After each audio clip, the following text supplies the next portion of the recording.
লোকে ভাবে ব্যক্তিগত প্রতিশোধের জন্য মেরেছি, তাই এখন তোমাকে মারবো না, নাহলে মেরে ফেলা উচিত ছিল।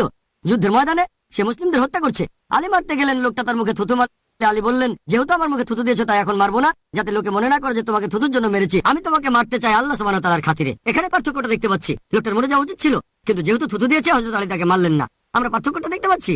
আমাদের এভাবে বলা উচিত না যে আমাদের নবীর নামে অনেক কুৎসারণা হয়েছে, কিন্তু নবী কখনোই কিছু বলেননি। তাহলে আল্লাহ বলছেন কেন? আল্লাহ এই পবিত্র কোরআনে বলেছেন, হয় তাকে মৃত্যুদণ্ড দাও। দেখেন, আল্লাহ কিন্তু রাসূলের চেয়ে বড়। যদি কেউ আল্লাহ এবং রাসূলের বিরুদ্ধে যুদ্ধ ঘোষণা করে, তাকে মৃত্যুদণ্ড দাও, অথবা ক্রুশবিদ্ধ করো, বিপরীত দিকে হাত পা কেটে ফেলো, নির্বাসন দাও। মাত্র 4টা অপশন।